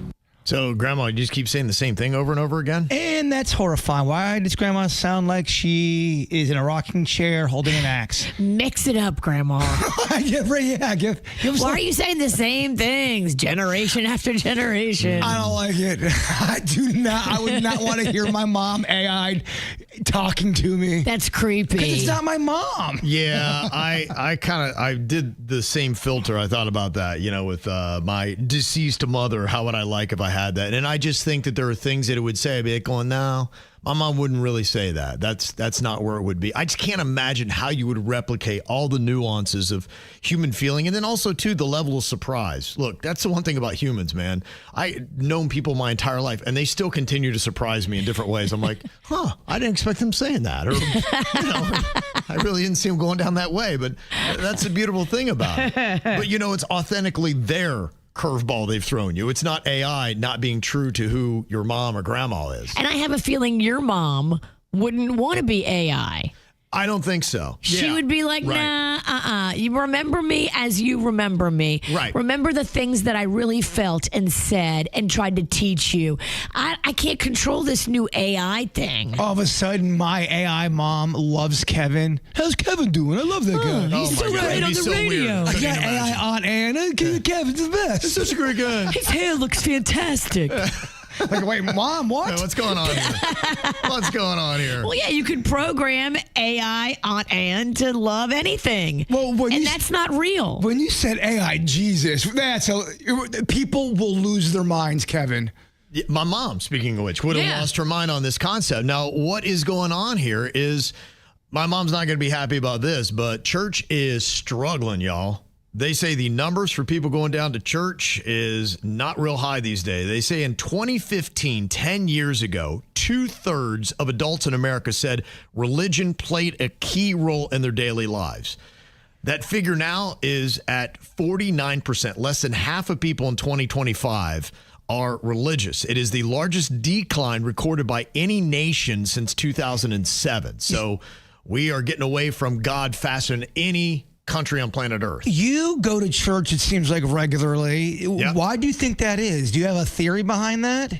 I think that a lot of people feel like they can do it on their own, that they've propped themselves up. They've got a lot of other things. And I think a big part of it, too, is we've just made our lives so busy that you easily justify it and say, I just don't have time. Kids have got a soccer match, got this. I'm exhausted. I'm exhausted. Yeah, it's tough. And, part of it, too, I'll catch a lot of the churches now, they will broadcast their sermons that you can see easily by going to YouTube, and they're up there big. I'll just stay home and watch it, and you never get to it. And then it just, becomes something you get out of the habit of. And then you're able to, stay in the comfort of your own home. If you have to fart, you can fart. You don't have to worry about being sacrilegious. Look, I go to church and fart all the time. The whole time. Yeah, I pity the row behind me. You really make It's usually empty. In fact, I think I'm driving people away from church. Like, I would go, but the guy in front of me keeps farting. The guy from the radio station, he needs to lay off the beam. Yeah. He really is making that pew. That's what it is. If I'm in it, it's a pew. Yeah, they say 30% of Americans now identify as religiously unaffiliated. And in this next year, 15,000 churches are expected to close. Wow. Yeah, I know in my hometown, two of the biggest churches downtown. I don't know if we have a church in town anymore. They've turned into government buildings and other things like that. So it just really kind of shows you, yes, they're just, people are getting away from them. So this is what some churches are now doing. They're using chatbots to either speak as Jesus, God, or even Satan. Some of them are selling subscription apps that let members chat with an AI version of their pastor. So you could get AI Jesus. Now, some of the skeptics are like going, all right, what are we doing here? Who's controlling the theology of bots? How are we making sure they're right? Don't we keep hearing about how AI just kind of makes it up and goes? Do you want that out of the person who is giving you your theology and supposed to be speaking as Jesus? No. No. I wouldn't think so. Yeah, I don't think it's a great concept. Yeah, you can give me AI with Disney. All right, if you want to do AI Grandma fun. AI Jesus, we can't go down that route. I don't even want Grandma. Yeah, I don't want Grandma either. That Grandma was creeping me out. That was creepy. Yeah. Well, and they say, look, this really could create a bigger problem. When you start handing over spiritual authority to AI, imagine if AI then took the place of what your God was and what AI says to you. Look at what some people take with religious fervor. They give up their lives for it. They go and kill in the name of their religion. Now imagine if that was AI that was then your now new spiritual authority dictating what you did in life. It's scary Terrifying. because some evil human can take control of it. Sure. Yeah, and who knows what AI itself would become. So, yeah, True. crazy stuff. It can be evil on its own or evil programmed. I know I say it a lot. They covered this in the series, The Twilight Zone, back in the 60s. It's like they knew something. Yeah. They knew something was on the rise. Yeah, you can imagine it. So with that, good news is your son Rocco's got a new AI assistant. Yeah, I don't even understand what this is. It's like some kind of new Alexa thing. He was telling me all about it last night, and I kind of zoned out halfway through him talking. I'm like, I don't know what the hell you're talking about. Alexa, what did I write? Alexa Plus? I wasn't there. I wrote it in the prep. I think it's called Alexa Plus. Mm-hmm. And I don't even understand it, but now he's like, oh, yeah, I have an AI assistant, Mom. Duh. What does a 10-year-old need an assistant for? Yeah, and I'm just curious, even if you are an adult, how good is your AI assistant? Is it very functional? Has it really saved you time? Is it very thorough? Does it just always remind you of your appointments and to brush your teeth and wipe your behind? I mean, what does the AI assistant do? He's 10. I know, right? What appointments does he have? Mm-hmm. I've seen him work, though. That guy, he's pretty busy. I should have videoed it last night. He was on the phone with ADT, our security system, because the cameras... As you know, most 10-year-olds are. The cameras weren't recording to his liking. They were only giving him like a 6-hour block, and he wants a 24-hour block. And so he was reading this chick up and down, and she was like, I'm so sorry, sir. Sir, I can only imagine. You got to record that conversation. Yes, you're like, what is it? Who am I talking to? This kid's, it's just a kid. He probably talked circles around her because... He did. She's probably like, wait, what is happening right now? She's probably stunned. She finally understood it at the end, and she fixed it, and now it's fixed. But it was so funny to hear him dress her down and her be so confused. Because they can tell it's a 10-year-old because he sounds like a 10-year-old, but he's talking like he's 45. Well, that's why she's probably so stunned. You know what? He is so much like Kevin McAllister from Home Alone. He is. He totally is. It's kind of a weird thing. You have a kid, and then all of a sudden you become out of touch with pop culture and what is going on in the world. It's kind of a weird thing. Now, it's happened to us. I mean, I've been in this world for 27 years. So it's been a long time since I've really fully understood pop culture. But Denny's is noticing since he's had a child a couple of years ago that it's just kind of slipping. And you were watching the kids going into school, and you noticed that they all seem to be wearing the same thing. And what was that, Denny's? Yeah, I was running a little bit late, so I got caught in the school, as they were releasing. It was the high school right by my house. And I was looking at their backpacks, and every kid has the exact same backpack. It's all the same one. There's a couple variations of it, but it's the same exact backpack. What is it? I mean, we're talking 40 to 50 I saw. Is it required by the school to have the same backpack, I wonder? No, because this one looks kind of fancy. It looks like, so it's a checkered pattern, kind of like a dark brown and a light brown alternating. Mm-hmm. And it on the backpack, on the rounded part, it has like a shark mouth, kind of like the Jaws cover of the shark coming up. Oh, I know what you're talking about. So it's got two eyes and a shark mouth. It looks like maybe like a Louis Vuitton pattern or something. It's a knockoff Louis Vuitton checkerboard pattern. With a shark coming out of it? With a shark face on it. Sounds awesome. I know. So every other kid agrees with you because they all have the same exact one. My son Cannon's got one. Does he as well? Yeah. What is that? I've never seen that pattern. And it's just what they do. There's a lot of stuff out there. My wife's always telling me, I have no idea. I've never heard of any of these brands. And that's just the thing. I think for my son Cannon, a lot of his stuff, whatever athletes wear, they're the biggest influence in his life. Gotcha. And if an athlete wears something, because what happens now is they almost do the fit checks as they're walking in to play the games. You ever notice that when you're watching an NFL game or a basketball game? It's what they're wearing. So if they have headphones on, they have a backpack on, whatever the brand of clothes, shoes, whatever, the kid's like, I got to wear that.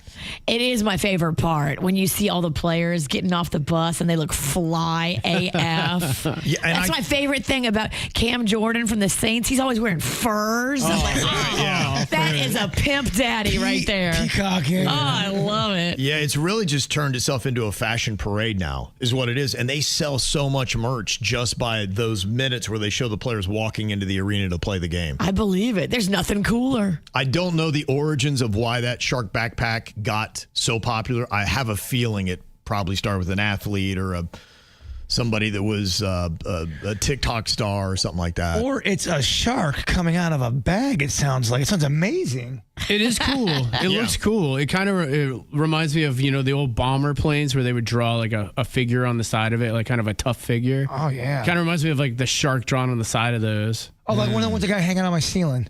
Yes, exactly like that. Yeah, a lot of people in the chat are saying it is the brand name Site Ground, SITE Ground.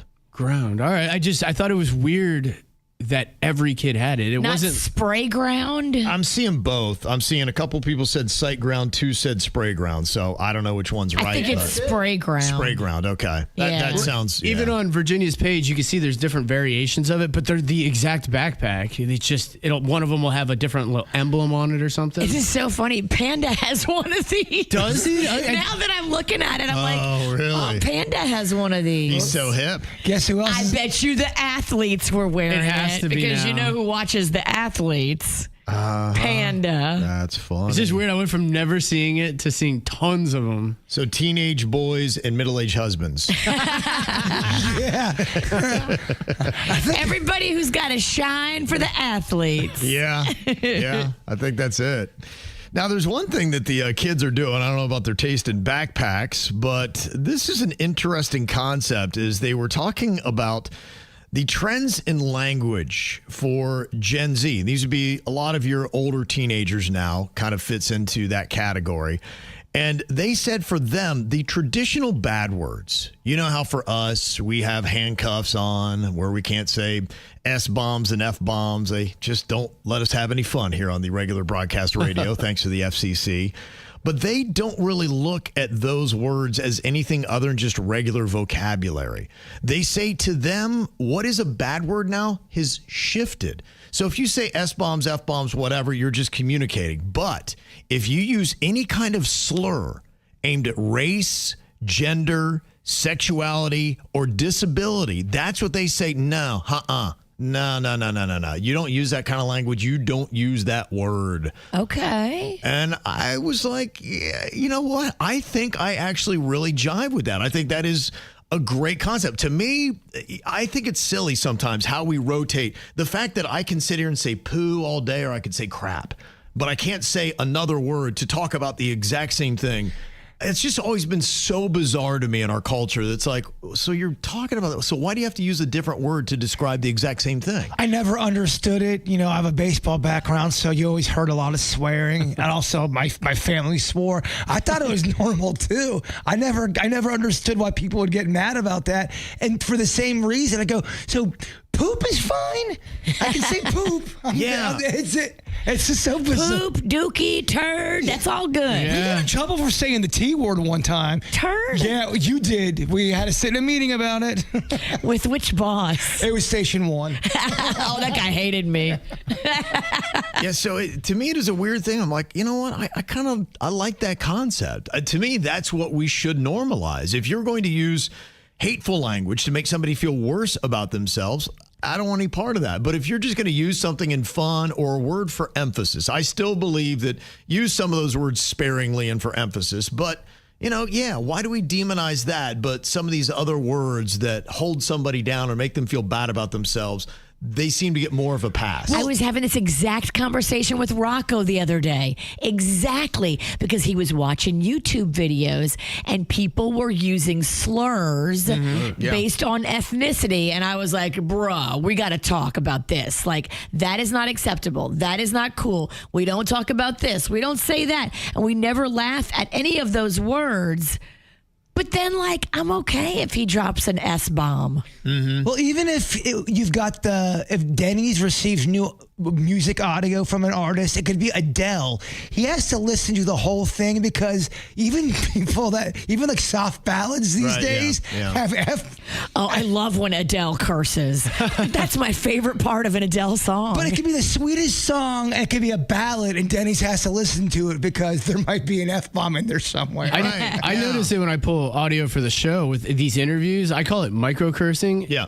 They don't even realize they're doing it. They almost use curse words as a crutch word. Yeah. You know, when they're talking, they'll be like, oh, I was at the F store and then F and I was waiting there. And it's so subtle that sometimes I don't even register that it's a curse word until I listen to it twice. It's like the word like. Yeah, I think it's become a crutch word. It is odd. And really, we get to dictate our own speech. And if we could have a reset, I'd be like, let's let these in. That's not really that big of a deal. Unless these other words that you're using as weapons to hurt other people, let's start saying, no. We don't say those kind of words. The hateful, the hurtful, that's out of here. Right. But the other ones, I mean, who cares about a well-placed F-bomb? Yeah, I mean, we have a lot of those in the After the Show podcast. Yes, there you go. If you want to hear KVJ use them efficiently, you can go and watch our ATS or listen to it where you get your podcasts. What are you thinking about? What are you thinking about? What's on your mind? Are you thinking about? What are you thinking about? All right, Jbird, what are you thinking about here today? I have a normal or nope, and it's kind of a sportsy kind of a question, but it can really be about anything. Yep. Am I the only one that loves to go back and watch old broadcast on YouTube? For example, I was watching the World Series from 1983. I went to bed to that entire game that's on YouTube. Oh, that's cool. There was another thing where I think it was the first broadcast ever of MTV, and whoever uploaded it to on YouTube, they left the commercials in. They left everything in there, and it was quite cozy. Yeah. Does anyone else do that, or am I just living in the past? I'd seen the MTV one. I didn't spend a lot of time on it, but I watched through probably 3 songs. I think that they had just kind of drink in and see, what they started with and what that felt like, because it was such a monumental moment in our childhood. Well, even big news stories, watching, because you know it's already happened, but to see them cover it and knowing, something historic had happened, and to see, wow, that was such a different way of it, how they covered the news, how they handled the event. It's just kind of a fun refresher to do, and I wanted to see if anyone else did that. Would you be annoyed or kind of cozy to watch an old Buckeye game?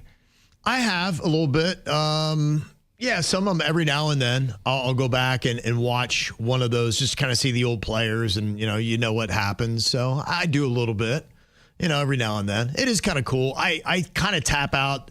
I think what happens to me is I'm like, I knew what happened, and so I don't usually make it all the way through it. For some reason, I got into this weird, algorithm where I was watching all of the reporting. Remember when Ashley Simpson was lip syncing on Saturday Night Live, and the people, you would have thought she killed somebody. Right. The way that was reported now. Everybody does that. Yeah. I think it was Tate McRae just last week had an issue where I think she was singing in the wrong end of her microphone or something like that. And it still sounded great. I know a guy who did that. Yeah. It did sound great, though. Yeah, there's been some artists that have fallen and the microphone goes trickling down the stage. And they're still singing perfectly. It's beautiful. In key and everything. We don't demonize it like we used to. We really don't. Mm-hmm. What's on your mind today, Virginia? Well, we were on the phone yesterday for quite a while with my mom's new brain health team. And they think there's cognitive decline, but they don't know that it's connected to any nothing specific. They're now wanting to do something called a PET scan of her brain. Okay. And look and see if like they can. a cat on her head or something? No, I think it's like a scan of the inside. No felines will be harmed. Okay. I think that this will give them some ideas of what's going on in the front. So they think it might be something frontal temporal related. Okay. And it may be that this PET scan will finally give us a diagnosis. So we got to do one more test. Yeah. Still, though, that's a little bit of hope for knowledge anyway. Yeah, the doctor did say, the decline, and she sees this all day. This is what she does. She sees cognitive decline all day long. She said, my mom's cognitive decline isn't nearly as bad as a lot of people she treats or a lot of people that have been going through it for a year like we have been. Mm-hmm. So it's a slow decline. It's not like she's, whoa, going fast. Right. Well, that's good. That's good. Okay. And she's happy. Mm-hmm. That's the biggest part of it. She remains very happy and active, and every day she's doing something at the senior center. Mm-hmm. And the doctor said that's a big part of it. You got to make sure that these seniors remain active and doing stuff every single day where they're using their brain, or the brain does kind of turn mush. Yeah, that's right. Yeah. So got to keep working it out. Staying on it. Get off the screen and read a book. Yeah. Do a crossword puzzle, they say. Or get out there and do exercise. Writing. Just use your brain, and you are so right. I think that was a big part of my mom's decline, was that she didn't exercise and she got very unhealthy, and you gotta. They always tell you gotta at least get out there and walk a little bit if you're able to. Walk, paint, arts and crafts, all those things. Local senior centers provide that for seniors, and it really is something that we should make sure that all the older people in our life are continuing to do. Mm-hmm. Yep. Well, what's on my mind is, my goodness, there's just a flood of new things to watch. I'm becoming overwhelmed. Palm Royale just debuted this week, and then on Sunday, Landman Season 2 drops on Paramount Plus. I'm very excited for that. The first season's very solid. It's really good. I realize I really like Billy Bob Thornton. I'm a big fan. I just like his energy. I like his attitude. He's charismatic, and when he's acting, sometimes you be watching him and forget he's acting. I'll tell you what, he don't put up with no nonsense in an interview. No, he doesn't. I actually just saw him this last week. I think he was on with Joe Rogan. And look, my aunt has a massive beef about this. He's like, Hollywood really looks down on Southerners. He's like, if you have a Southern accent, I can tell you that, because he's a Southerner, Texan, I believe. And he's like, they always think that you're stupid. And that's the one thing that my aunt, my whole family's Southern. They all got their twang and their accents and all that, but they're all highly educated. And she's like, we just meet people like them Yankees, they still call them, and they just look down on us. The baseball team? Yeah, definitely don't like them. And they just are like, they just think that we're immediately dumb. And it's like, just because we talk with the twang or have a Southern accent does not mean that we're less intelligent than you are. And so he had said that. He's, he is what you see. He pulls no punches. He makes no apologies. Billy Bob Thornton is him, and he's very much that way. If you like his attitude in real life, you'll love his character on Landman. It's great. And there's so much stuff coming at you. I mean, my gosh, I'm looking at everything that's coming up. That big UFO special from Prime Video, that drops, Jbird, next Friday. That is going to be out, so we got that to watch. And they're going to tell us nothing. Yeah, probably. Just like my mom's brain scan results. Nothing. Still don't have a diagnosis. I'll still watch it. I'll still get all ginned up for it just to be all right. They're not going to march an alien down here. Stranger Things is going to be coming up on the 26th on Netflix. That's the finale of that. And then next weekend, you got Wicked for Good opening up in theaters. So. Oh, I'm excited for that. It's the KVJ Dirt of the Day. It's the KVJ Dirt of the Day. Virginia, take it away, because we need that Dirt of the Day. This Dirt of the Day is brought to you by my new closet designers, Closets by Design. I know she's polarizing. I know not everybody loves Cardi B, but I do, and so she's in the dirt. She just welcomed a new baby into the world. This is baby number 4 for Cardi B. Okay. And immediately, right after she pops the baby out, she's in the gym in New Jersey, working out, getting that body tight, getting everything ready, planning to go on tour, doing the work. Good for her. Okay. She's an inspiration. Yeah. Okay. I think it should also be noted that, she pushed this baby out, and at least 2 other girls are apparently pregnant at the same time. I've heard 4. 4? Yeah. From Stephon Diggs. I've heard he's got 4 girls knocked up right now.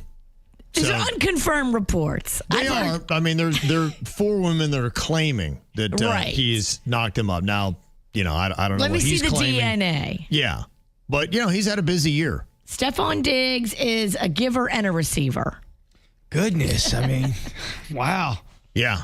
How about that, huh? That is busy. Yeah. I'm sure he'll be spending a lot of time with his child that he's having with her. Take some notes from Nick Cannon. He is now going back on his original stance, which was, I want to have a bunch of babies because I think it'd be cool. He decided now that he's like, whoa, I went too far with it. And he talks about that openly. Yeah, well, somebody sat down, they asked him the name of all his kids, and he couldn't name them. So I think he was kind of like, yeah, you know what? When you can't remember the name of your kids, then maybe you've had too many kids. He was getting pushback from the people, and I think he should. That's too many. And you can't ever spend the time that you need to be with that many babies. It makes it challenging. Yeah, well, and especially when you flood the zone like 4 in 1 year. By all different women. Yeah, can you imagine managing all those baby mamas that are all in competition with each other for your attention? It should go pretty peaceful. Hey. He will have spent all of his NFL money 10 years after being out of the league. Yeah, I think you're right. Is that your hot take? I would say yes, because, right now it's about 80% of, I think the stat is 80% of NFL players do not have any money left after 5 years. Look at Antonio Brown. He's toast. He spent all his NFL money. Yeah, he's in trouble too. Yeah. Well, this could be amazing if you in your house do what we in my house do after Thanksgiving. You're all full belly. You like to lay around and watch football. Eminem has just signed on to be executive producing the Thanksgiving Detroit Lions halftime show.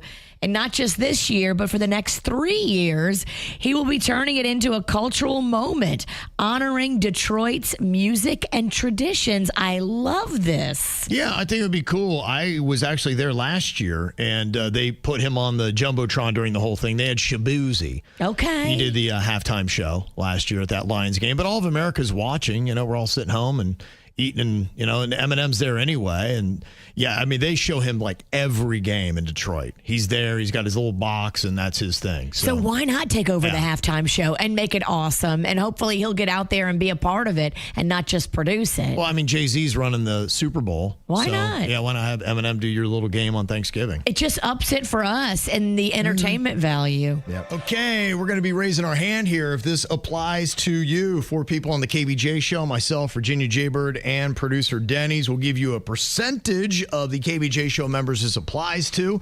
If you're watching us right now on YouTube, you'll see who is raising their hand yes to what. And coming up on the after the show that you can watch live on YouTube or Twitch, you'll find out who is answering yes to what and get the story behind it on top of that. Okay, raise your hand if you've ever thrown away a dish instead of just washing it. Where you just said, you know what, it's just going to be easier just to chuck this thing in the garbage. Who's done that? Okay, we got 75% of the KVJ Show has done that. Okay, 3 out of 4 on that one. Okay, have you blamed your partner for something you definitely did? Okay, have you done that? Blamed your partner for something you definitely did. One of us has done that. The rest of us are too scared. Yeah. Don't feel like dealing with it. Yeah. I have a feeling the scary person in that relationship's the one raising their hand. What do you mean? Yeah, raising their hand to their... What you talking about, Kevin? Have you ever spoiled a surprise party? If you have, raise your hand. Okay, got a couple hands up, but that's from one person. Apparently, the same person spoiled multiple parties. It's allegedly. Right. Don't ruin the game. Impressive. Okay. Have you ever eaten something in your car so nobody else maybe waiting in your house would ask for a bite? Interesting. Now, we have heard about adults that do sit in their car. That's not really a weird phenomenon, but it's usually just to decompress before they get hit by a wave of questions from their kids. But to sit in there so that they could finish up their ice cream or whatever it might be so nobody else asks for it. Some people love taking bites of hoagies and just leaving them in a refrigerator. And when you think you have a full hoagie and then you go to open it and there's bite marks in it. Yeah. Throw you off. Thank you for talking about your truth. Yeah. No, allegedly. All right. One person on the KVJ show has done that. That person's arm's getting tired. Look like he's raising the roof in here. It's almost like a dance. Get it, Bird? Allegedly. We're terrible at this game. I know. My favorite question, raise your hand if you have licked somebody's feet on your own time. Now, we've done that as part of a punishment here on the show, but that doesn't count. You went home and said, let's do it. Come on, give me a foot. Man, don't ever do that again. Denny's, you're going to need to pull that audio and video. We need that. Shocker. One hand sheepishly goes in the air. Wow. We have a bunch of middle school students in the hall about to come in here for a tour. This is the most uncomfortable. We're going to break it down for them. Exactly what he's talking about. I'm so uncomfortable right now. Look in their eyes. I can't. Look in their eyes. No, I'm taking off my reader so I can't see.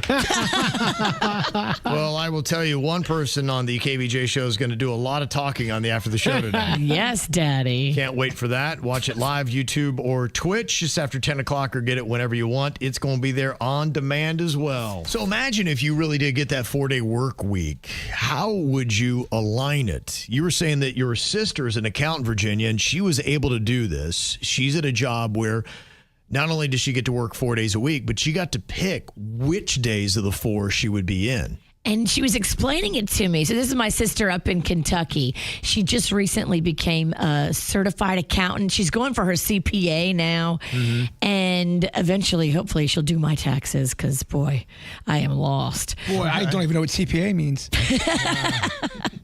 So she was saying the boss said, yeah, pick a day and you can have whatever day a week you want off. And she said she picked Wednesday because then every day of the week is at least like a Thursday or a Friday.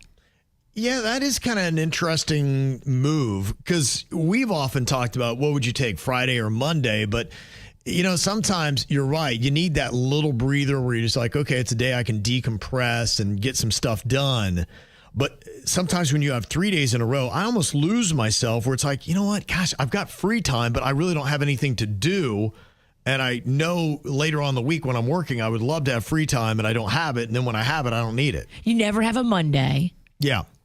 I love working on a Friday. Fridays are my favorite show. Friday goes fast. It's fun. It's energetic.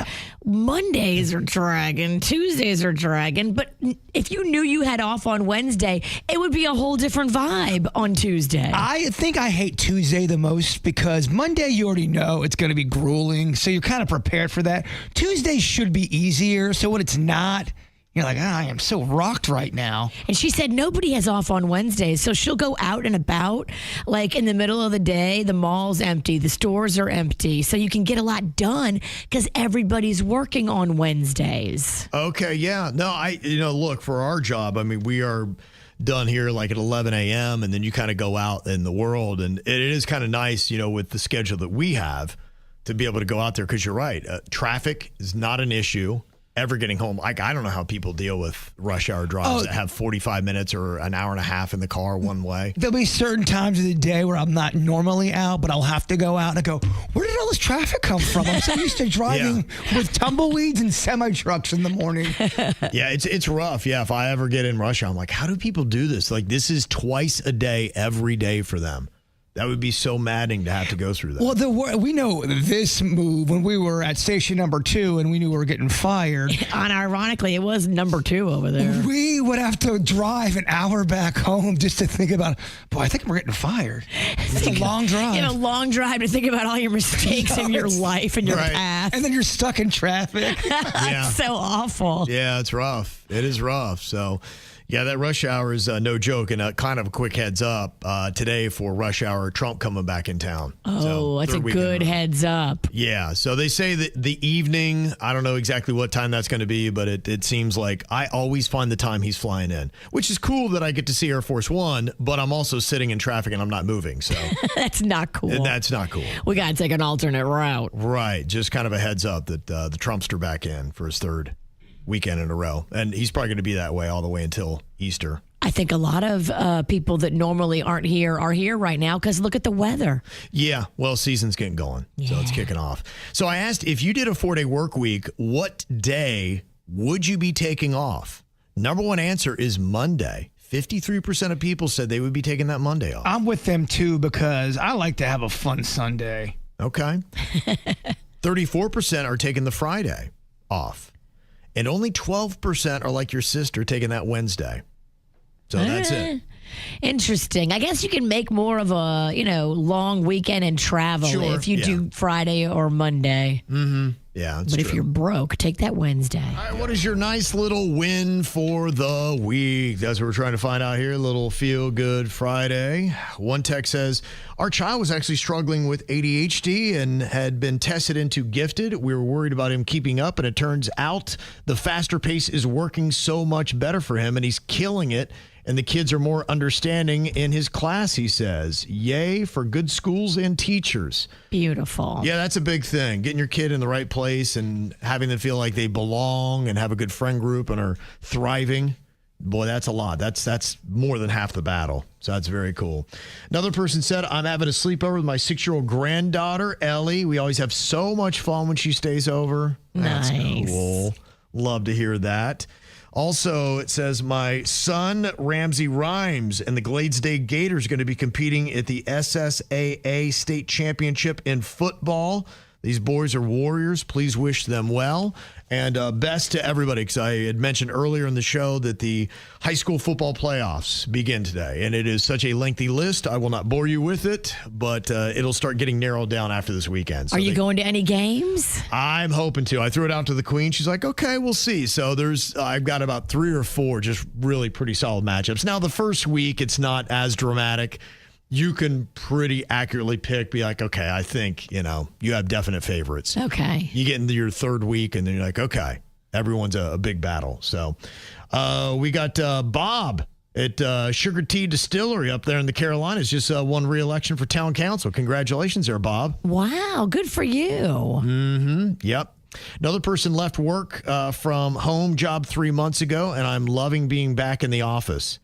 Yeah, I'm wondering. I think there was kind of a novelty for a lot of people when the pandemic hit, but I think we're realizing, hey, if you like the people you work with, it's kind of cool to be able to associate with people, right? And I think staying at home too long gets in your head. You got to get out and go to different environments. Put on some pants. Yes. Yeah, definitely do that. Staying in your drawers for too long. I don't know. It's not healthy for you. I've accidentally forgot to wear shoes out, but I've always worn my pants. Mm-hmm. And the win for the week is from Christina here from Fort Lauderdale. Just got good news from your job. What is that news, Christina? So I work for a travel agency down here, and we do Neil Watson Scuba Center in Bimini. So my boss just called me and say, hey, we forgot to tell you, we're gonna fly you out to Bimini today to go pick up a part from the shop and bring it back. Wow, that's fun. Now, do you get any time to actually hang there a little bit, or do you have to grab the part and hop back on a plane and get back? So it just depends on the time I get there and the time that they schedule me to come back. The latest flight from Bimini leaves at around 3:45. Okay. So, that's fun. That's fun. I love it. Enjoy your trip. That sounds amazing. yeah. Well, they sent me they're free in July too, and then I did all the activities, and the food's awesome. The resort was great. Mm-hmm. Yeah, and people should come check it out. It's absolutely beautiful, especially this time of year because the hammerheads are coming down. Oh, I didn't know that. Okay. I love an it. interesting little heads It's a up. quick jaunt to the Bahamas. It's a very easy trip for us. We're very lucky. It is. It is. Yeah, it's literally a 90-minute flight, and or not even 90 minutes. It's a 30-minute flight, and if you take the ferry, it's 2 hours. Yeah. I've had people talk to me about doing the boat thing over there. Magnolia took the ferry. Yeah. She said it was easy. Okay. Well, great trip and have fun. Okay, Christina? Thank you, guys. Okay. Aww. Sophia Marie is competing her solo in Coral Springs and dance for the very first time. So proud of your hard work. Can't wait to see you shine, baby girl. So that's some fun stuff going on this weekend. And a little heads up, too. You got that Mega Millions drawing tonight, $965 million. Wow, wouldn't that be nice? Anybody going to be playing that? I want to, but then I forget. Okay, I agree. Yeah. I really want to play. Yeah. I've been playing with your numbers, and so far we have not hit. I went into a convenience store to get a ticket, and I left with snacks. Yeah. He's distracted by pizza combos. Yeah, you probably actually won the lottery. All right, after the show's going to be coming up, Bird, get us there with your thought for the day. Peace rarely arrives with fireworks. It usually shows up like a shy friend waiting for you to finally notice it. You'll get it right around noon. Okay, that'll hit that. Okay. The KVJ Show on 97.9 WRMF.